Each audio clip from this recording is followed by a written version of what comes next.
Welcome to all of you. आज हम बात करेंगे जो आपके फोर्थ चैप्टर का नाम है डिटर्मिनेंट्स। तो डिटर्मिनेंट्स क्या होता है, सबसे पहले आपको ये समझना पड़ेगा कि डिटर्मिनेंट्स होता क्या है। सबसे पहले मैं आपको बता दूं, आपको याद भी होगा 10th क्लास के अंदर आपने पढ़ी होगी पेयर ऑफ लीनियर इक्वेशन। क्या पढ़ी थी आपने जी? Pair of linear equation. Pair of linear equation का लीनियर का मतलब तो वो होता है जी जहाँ वेरिएबल की पावर 1 होनी चाहिए। वेरिएबल की पावर कितनी होनी चाहिए? 1। अगर वेरिएबल की पावर x की पावर 2 हो तो वो क्वाड्रेटिक इक्वेशन हो जाएगी, 3 हो तो वो क्यूबिकल इक्वेशन हो जाएगी। पेयर का मतलब वो जोड़ा मिलेगा, यानी 2 इक्वेशन मिलेगी। तो वेरिएबल भी कितने मिलेंगे आपके? 2। तो जर्नल इक्वेशन अगर याद हो आपको तो होती थी a1x + b1y + c1 = 0 या = c1 भी मान सकते हो आप। मैंने मान लिया जी a1x + b1y + क्या मान लिया आपने? c1। इसी तरह सेकंड इक्वेशन क्या होगी? a2x + b2y। इसके कोऑर्डिनेट हमने b2 a2 से नोट कर दिया क्योंकि अलग होगी। एग्जांपल के लिए आप मान सकते हो एक इक्वेशन आपके पास 3x + 5y = 11 और दूसरी इक्वेशन मान सकते हो आप 5x + 3y = मान लो आपका आ जाएगा जी 19। ऐसी इक्वेशन आपने 10th क्लास में बहुत सोल्व करी होगी आपने अपने तरीके से। ये कह रहा है जी इसी इक्वेशन को भी मैट्रिक्स में लिखा जा सकता है। किस में लिखा जा सकता है जी? मैट्रिक्स में लिखा जा सकता है। लिखने का तरीका कैसे है? इसका लिखने का तरीका ये होगा जी कि a1 जो कोफिशिएंट आपके a1 यहाँ कोफिशिएंट कितना है? b1 यहाँ क्या है जी? a2 यहाँ क्या है? b2। ये कोफिशिएंट हो गए, इनकी एक मैट्रिक्स बना दो। बाकी वेरिएबल कौन है यहाँ पे? x और y। इसको लिख दो जी कॉलम में। किसमें लिख दो? वेरिएबल को हमेशा लिखो कॉलम में, इसको लिख दो सिंपल जो है = क्या होगा? जो इक्वल है उसको भी कॉलम में लिख दो, c1 और c2। तो ये आप इसको इस फॉर्म में लिख सकते हो। ये बात ये कह रहा है जी। अगर आप प्रूव करना चाहो तो आप प्रूव भी कर सकते हो। ये दोनों मैट्रिक्स किस में? मल्टीप्लाई में है कि नहीं है? तो जो मैट्रिक्स की मल्टीप्लाई करोगे तो ऐसे ही करोगे। तो a1 की मल्टीप्लाई किसके साथ होगी? x के साथ, प्लस b1 की मल्टीप्लाई किसके साथ होगी? y1 के साथ, a2 की मल्टीप्लाई x के साथ, b2 की मल्टीप्लाई y के साथ, और इक्वल टू किसके? c1 c2। दो मैट्रिक्स इक्वल है तो पहला c1 की इक्वल हो जाएगी, दूसरी किसके इक्वल हो जाएगी? c2 के इक्वल। समझ आ गया आपको? ठीक है, तो ये चीज़ को आप ये चीज़ लिख सकते हो जिसका कहने का मतलब है। अब एक चीज़ बताओ, जब आप इसका सोल्यूशन फाइंड करने का तरीका भी आप देखोगे आगे कैसे फाइंड करते हैं, लेकिन एक चीज़ ये बात कन्फर्म है कि इसका सोल्यूशन इस चीज़ पर डिपेंड करेगा कि नहीं करेगा। ठीक है, मान लो मेरे पास इसका सॉल्यूशन निकालने के कुछ भी तरीके हो सकते हैं। ठीक है जी, सिंपल सा तरीका ये था इसका सॉल्यूशन निकालने का। इसकी मल्टीप्लाई की जाती है, इसकी क्या की जाती है? मल्टीप्लाई। फिर इसकी मल्टीप्लाई की जाती है। तो इसकी मल्टीप्लाई करोगे तो क्या आएगा? a1 b2। इसकी मल्टीप्लाई करोगे तो क्या आएगा? b1 a2। ऐसे मल्टीप्लाई करोगे तो प्लस, और ऐसे मल्टीप्लाई करोगे तो माइनस हो जाएगा। तो ये प्लस का और ये किसका हो जाएगा? माइनस। अब एक बात बताओ, अगर इन दोनों की वैल्यू 0 आ गई, इन दोनों की वैल्यू क्या आ गई? 0, तो सॉल्यूशन निकलेगा नहीं, आपको आगे निकालना ही मुश्किल हो जाएगा जी। यानी कहीं ना कहीं देखा जाए तो इन दोनों पर डिपेंड करेगा कि नहीं करेगा। यानी इन दोनों की वैल्यू क्या नहीं होनी चाहिए? 0 नहीं होनी चाहिए। इन दोनों की वैल्यू क्या नहीं होनी चाहिए? 0 नहीं होनी चाहिए। तो ये जो आपका है a1 b2 - b1, यही आपका डिपेंड करेगा, यही कहलाता है आपका डिटर्मिनेंट। क्या कहलाता है जी? ये डिटर्मिनेंट कहलाता है। ठीक है जी, समझ आ गया आपके पास? यानी कि फॉर लिख सकते हो आप, फॉर यूनिक सॉल्यूशन, अगर इस इक्वेशन का यूनिक सॉल्यूशन मैट्रिक्स की फॉर्म से निकालें तो a1 b2 - b1 a2 किसके इक्वल नहीं होना चाहिए जी? 0 के इक्वल नहीं होना चाहिए। ठीक है जी, समझ आ गई आपको? तो यहाँ लिखोगे, आगे आप लिखोगे द नंबर, यहाँ से सोल्व करोगे तो कोई ना कोई वैल्यू निकल के आएगी। मैं एग्जांपल आपको दूंगा। द नंबर, जैसे इसी का एग्जांपल ले लो आप। यहाँ पर ये लिखोगे आप 3 5 5 3। ये मैट्रिक्स लिख रहा हूँ दिमाग, एक्स वाई नहीं लिख रहा हूँ आपका। ठीक है, ये मैट्रिक्स लिखी आपने। इन दोनों को ऐसे ऐसे मल्टीप्लाई करोगे तो 9, ऐसे मल्टीप्लाई करोगे 5 × 5 25, माइनस का 25 हो जाएगा। 9 - 25 कितना होगा? माइनस का 16। यानी 0 नहीं आनी चाहिए। कुछ ना वैल्यू निकल गया कि नहीं निकल गई, और एक नंबर निकल के आ रहा है कि नहीं निकल के आ रहा है। तो लिखोगे the number a1 b2 - b1 a2। हम जनरल बात करेंगे जी। ठीक है, तो the number a1, introduction part चला, आपको इतना ज़्यादा याद रखने की सिर्फ समझना है। a1 b2 - a2 b1 विच डिटरमाइन, जो क्या डिटरमाइन करता है जी? Which determine uniqueness of solution. क्या डिटरमाइन करता है?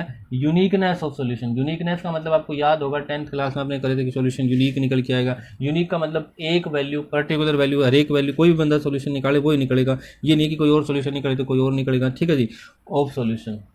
यूनिकनेस ऑफ सॉल्यूशन किस पे डिपेंड करेगा जी? इस चीज़ पे डिपेंड करेगा, ये डिटरमाइन करेगा। ठीक है जी, and it is called determinant. It is called determinants. यही क्या कहलाता है जी? डिटर्मिनेंट। एक बात यहाँ पर इंपॉर्टेंट ये है ध्यान रखने वाली कि डिटर्मिनेंट क्या होता है? एक नंबर होता है जी। क्या होता है डिटर्मिनेंट? एक नंबर होता है। यानी ये कोई मैट्रिक्स नहीं होती, मैट्रिक्स की फॉर्म में नहीं होगा डिटर्मिनेंट, हमेशा नंबर की फॉर्म में निकल के आएगा जी। किसकी फॉर्म में निकल के आएगा? नंबर की फॉर्म में निकल गया। अलग अलग तरीके पढ़ेंगे आप। डिटर्मिनेंट्स क्या होता है जी? डिटर्मिनेंट्स एक नंबर की फॉर्म में होता है जो डिटरमाइन करता है यूनिकनेस ऑफ सॉल्यूशन। किसी भी अगर आप मैट्रिक्स दे रखी है, अगर उसका आप सॉल्यूशन निकालना चाहते हो तो उसका यूनिकनेस किसी पे डिपेंड करेगी? डिटर्मिनेंट्स के ऊपर डिपेंड करेगी। समझ आ गई आपको बात? ठीक है। अब डिटर्मिनेंट्स अलग अलग तरीके होते हैं, 1 बाय 1 मैट्रिक्स का निकालने का अलग तरीका होता है। एक बात यहाँ तक ये चीज़ सीखने वाली है कि डिटर्मिनेंट्स कोई मैट्रिक्स नहीं होती है, सिर्फ और सिर्फ एक क्या होता है? जर्नल एक नंबर होता है। आई होप आपको यहाँ तक कोई दिक्कत नहीं होगी जी। ठीक है, अब हम आगे चलेंगे जी। डिटर्मिनेंट्स के बाद आगे चलो जी। आगे देखो क्या क्या रखा है। अब एक चीज़ नोट करके डाल लो इसमें। अब डिटर्मिनेंट ऑफ ए लिखते कैसे हैं जी? ठीक है, मान लो कोई मैट्रिक्स ए दे रखी है मेरे पास 3 4 2 1। अगर आपसे ऐसे लिखा जाए, इसके ये निशान लगा, जो मॉडुलस का निशान होता था ना, वो मॉडुलस का निशान अगर मैट्रिक्स या मॉडुलस निकल आएगा, या फिर लिखा हो सकता है डिटर्मिनेंट्स ऑफ ए। ये होगी रिप्रेजेंटेशन दी। ये क्या हो जाएगी? रिप्रेजेंटेशन। तो ये होगी मैट्रिक्स की रिप्रेजेंटेशन। ठीक है जी। इसको बोलोगे कैसे? आप ये नहीं बोलोगे मॉडुलस ऑफ ए, ये बोलोगे डिटर्मिनेंट ऑफ ए। इसको कैसे बोला जाएगा जी? डिटर्मिनेंट ऑफ ए। ये समझ आ गया आपको बात? इसकी रिप्रेजेंटेशन ऐसे होगी, नोट कर लो जी। ये होगी पहली रिप्रेजेंटेशन की। रिप्रेजेंट कैसे किया जाएगा? जैसे कैपिटल ए से मैट्रिक्स को रिप्रेजेंट करते हो, बी से करते हो, तो डिटर्मिनेंट की रिप्रेजेंटेशन क्या होगी? या तो ये निशान लगा दो या डी टी ए करके लिख दो। दूसरी नोट करने वाली बात क्या होगी जी? ओनली स्क्वायर मैट्रिक्स का डिटर्मिनेंट निकाला जा सकता है। Only square matrix have determinants. ठीक है, अगर मैट्रिक्स स्क्वायर नहीं है, स्क्वायर का मतलब तो आप समझ गए हो कि नंबर ऑफ रो किसके इक्वल होना चाहिए जी? नंबर ऑफ कॉलम के इक्वल होना चाहिए, तभी आप निकाल सकते हो, वरना नहीं निकाल सकते। ठीक है, अब आप कहोगे स्क्वायर मैट्रिक्स का ऑर्डर क्या क्या हो सकता है? रो एक हो, कॉलम भी एक हो। एक तो 1 बाय 1 हो सकता है, या फिर आप निकाल सकते हो रो भी 2 हो तो कॉलम भी कितना होगा जी? 2 बराबर होने चाहिए जी। ठीक है, तो 2 बाय 2 का भी निकाल सकते हो। इसी तरह 3 बाय 3 का भी निकाल सकते हो, 4 बाय 4 का भी निकाल सकते हो, 5 बाय 5 का निकाल सकते हो। लेकिन वो आपके सिलेबस में नहीं है जी। आपके सिलेबस में इतना ही है कि किसी 1 बाय 1 मैट्रिक्स का डिटरमिनेंट निकाल के बताओ, किसी 2 बाय 2 मैट्रिक्स का डिटरमिनेंट निकाल के बताओ, या किसी 3 बाय 3 मैट्रिक्स का डिटरमिनेंट निकाल के बताओ। अब हम एक एक करके करेंगे जी इनको कैसे निकालते हैं डिटरमिनेंट्स को। ठीक है, आई होप आपने यहाँ तक नोट कर लिया होगा। तो सबसे पहले हम देखेंगे जी डिटरमिनेंट्स ऑफ मैट्रिक्स जिसका ऑर्डर कितना हो? 1 बाय 1 हो। क्या हो? जिसका ऑर्डर है 1 बाय 1 हो। ठीक है, तो लिखोगे सबसे पहले आप determinants of matrix having order 1 by 1। ठीक है, अब देखो जी इस मैट्रिक्स का क्या होगा। वन एग्जाम्पल ले सकते हो आप। एग्जाम्पल 1 बाय 1 का मतलब रो भी एक, कॉलम भी एक। जैसे मैंने 5 लिख दिया, ये ऐसे गिनोगे तो रो, ऐसे गिनोगे कॉलम, तो ये रो भी कितनी है? एक। कॉलम भी कितना है? एक। समझ आ गई आपको बात? ठीक है, ये समझ आ गई। देन डिटरमिनेंट ऑफ ए किसके इक्वल होगा? ए का डिटरमिनेंट का निशान ये था, या फिर डिटरमिनेंट ऑफ ए किसके इक्वल होगा जी? अगर 1 बाय 1 की मैट्रिक्स दे रखी है तो उसका डिटरमिनेंट निकालने का सीधा सा तरीका होता है, बीच में जो नंबर लिखा है वही होगा जी। समझ आ गई आपको बात?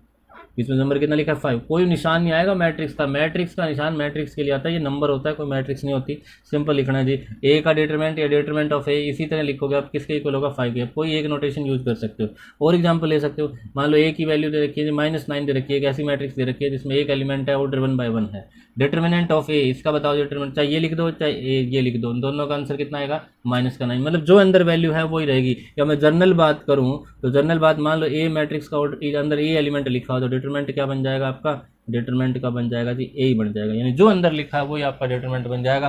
अगर मैट्रिक्स का ऑर्डर कितना है जी?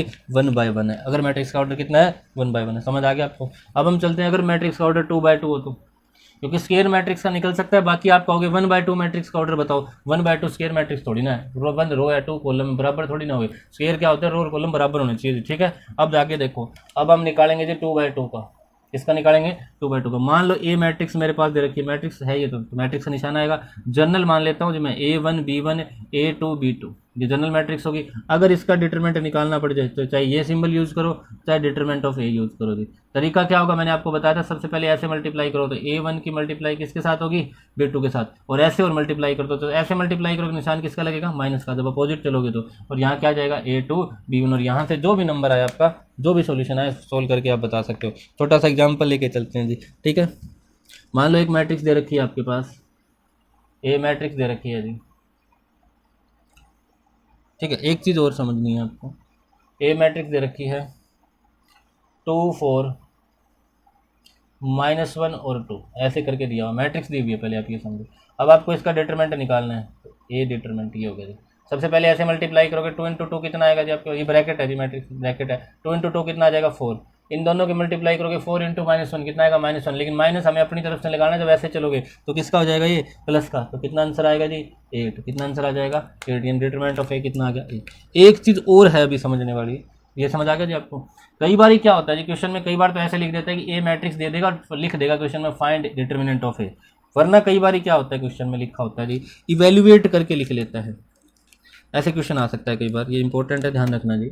इवेल्युएट एक भी एग्जाम्पल है आपका, इवेल्युएट और पहले ही मैट्रिक्स के ही निशान लगा के दे देता है ये सीधे बिना मोड़े हुए, यानी अगर ये सीधे निशान है तो ये निशान किसके होते हैं जी बता दो फटाफट, है किसके निशान होंगे ये आपके डिटर्मिनेंट्स के निशान। किसका होता है, ए मैट्रिक्स को ए के ऐसे निशान लगा रखा था, डिटरमिनेंट का होता है कि नहीं होता है। अब इन्होंने इसके पहले निशान लगा के छोड़ दिया इसको और कहा दिया इवेल्युएट करो यानी सोल्व करो, यानी आप इसको देख के समझना है इसका क्या निकालना है डिटरमिनेंट। कौन सा निशान लगाए हुए यहाँ पे, डिटरमिनेंट के निशान लगाए हुए, ठीक है जी। अब सोल्व कैसे करोगे, वही तरीका अपनाओगे जी, ऐसे ऐसे मल्टीप्लाई करो एक्स और एक्स की मल्टीप्लाई एक्स स्क्वायर, और ऐसे और करोगे तो निशान किसका लगेगा माइनस का, ये जी x + 1, ये कितना x - 1 कितना आएगा जी a + b a - b, तो क्या होगा a square minus b square, तो b यानी 1 का स्क्वायर। मैंने आपको बताया हुई है ये बात, ये जब माइनस लगाओगे तो हमेशा एक बार वैल्यू ब्रैकेट में पुट किया करो। अब ब्रैकेट खोलो, x स्क्वायर हो जाएगा माइनस का, ये 1 किसका हो जाएगा प्लस का, ये कट जाएगा, आंसर कितना आया 1। ठीक है जी, तो आई होप आपको समझ आ गया होगा कि 1/1 मैट्रिक्स का डिटरमिनेंट कैसे निकालते हैं और 2/2 मैट्रिक्स का डिटरमिनेंट कैसे निकालते हैं। ठीक है,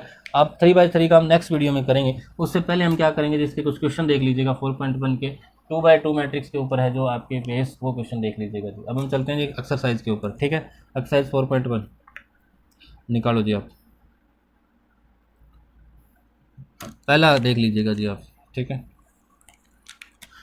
पहले में क्या दे रखा है जी, इवेल्युएट करना आपको 2 4 -5 -1, बता दो जी क्या आंसर आएगा। ऐसे मल्टीप्लाई करोगे 2 × -1 क्या आ जाएगा माइनस का 2, ऐसे मल्टीप्लाई करोगे तो 5 × 4 20 किसका होगा माइनस का, लेकिन माइनस हमें फॉर्मूले से वो लगानी होती है ना, जब ऐसे मल्टीप्लाई करते हो तो किसका हो जाएगा ये प्लस का। कितना आंसर आ जाएगा जी 18, कितना आंसर आ जाएगा 18। इसी तरह दूसरा पार्ट चलिएगा, दूसरा क्वेश्चन चलो इसका, दूसरे क्वेश्चन का फर्स्ट पार्ट बोलो जी, क्या दे रखा आपके पास, cos theta minus sine theta, sine theta cos theta. इस चीज़ में ध्यान रखना है कि अगर ऐसे निशान हो तो डिटर्मिनेंट है, अगर ऐसे मोड़ दिया जाए तो क्या ये क्या मैट्रिक्स है। तो इस चीज़ को आपको कंफ्यूज नहीं होना चाहिए, निशान दोनों कन्फर्म होने चाहिए आपके पास।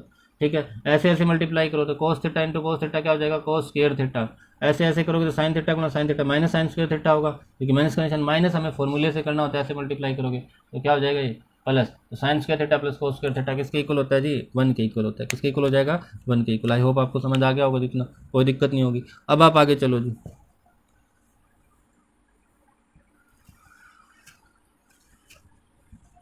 इसके बाद आगे देखिएगा जी third question, sorry second question का सेकंड पार्ट देखो, क्वेश्चन सेकंड का सेकंड पार्ट सेम इसी तरह जी, x square minus x plus 1 ये हो जाएगा x + 1, ये x - 1, ये क्या है जी x + 1। करो जी ऐसे ऐसे मल्टीप्लाई, ऐसे ऐसे मल्टीप्लाई। सबसे पहले x की मल्टीप्लाई सबके साथ होगी तो लिख दो यहाँ पे कितना आएगा, ब्रैकेट में लिख रहा हूँ, ये ब्रैकेट का निशान है, तो क्या आ जाएगा x³ माइनस x और x की हो जाएगी तो x स्क्वायर, x की 1 के साथ करोगे तो x आ जाएगा। अब 1 की मल्टीप्लाई और होगी हर एक के साथ, तो प्लस का x² होगा, माइनस का x होगा और प्लस का 1 होगा, ये होगी मल्टीप्लाई। इधर वाली मल्टीप्लाई करोगे निशान माइनस का लगाना होता ही हमें अपनी तरफ से, ये -b a + b value bracket में पुट करोगे a² माइनस b स्क्वायर, ये बात पता लगी आपको। अब बताओ जी, ये तो आपको पहले ही कट रहा है x² कट रहा है, ये प्लस का x, ये माइनस x कट गया, यानी यहाँ बच गया आपके पास x³ + 1। अब इसकी ब्रैकेट खोलो, ये x² किसका हो जाएगा माइनस का, 1 किसका हो जाएगा जी प्लस का, तो क्या बचा आपके पास सॉल्यूशन, ये बच गया। मैट्रिक्स नहीं ब्रैकेट के निशान है जी आपके।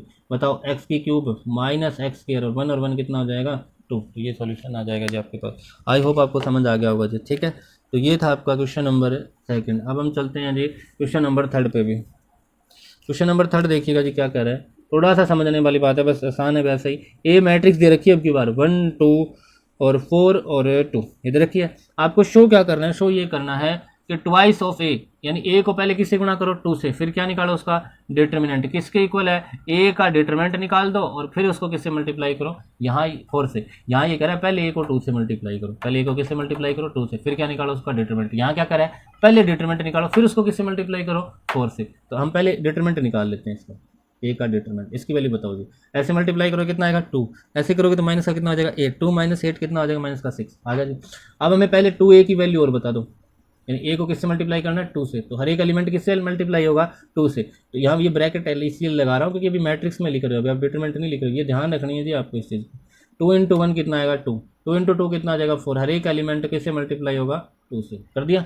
अब आप 2a का डिटरमिनेंट निकालो जी, अब 2a का क्या निकालो डिटरमिनेंट, तो इसकी ऐसे मल्टीप्लाई करो 8 माइनस 8 इंटू 4 कितना हो जाएगा 32, तो बताओ जी कितना बचेगा, 32 में से 8 जाएगा आपका तो कितना बचेगा जी 24, और वो भी माइनस का बचेगा, ठीक है। अब आप 4a डिटरमिनेंट की वैल्यू बताओ, a के डिटरमिनेंट को 4 से मल्टीप्लाई करो, a का डिटरमिनेंट कितना था -6, -6 को 4 से मल्टीप्लाई करोगे -4, तो ये भी 4a की वैल्यू भी आ गई -24, ये भी -24 आ गई, तो दोनों क्या होगी left hand is equal to right hand इक्वल होगी जी साइड आपकी, ठीक है। तो ये आई होप आपको वीडियो अच्छी लगी होगी, अच्छी लगे समझ आया हो तो लाइक जरूर करें जी, वरना नहीं भी आया हो कुछ और प्रॉब्लम रहे तो कमेंट सेक्शन में जरूर बताएं जी आपकी, ठीक है जी। जैसा भी आपको वीडियो देख के लगे, जैसा भी फील हो, मोस्ट वेलकम है जी, जैसा भी आपको कमेंट करना हो कीजिएगा उसके ऊपर। इसके अलावा शेयर करना ना भूलें जी, और लाइक ज़रूर करें जी, ठीक है। और अगर पहली बार हो तो सब्सक्राइब करना ना भूलें जी। Thank you, have a nice day.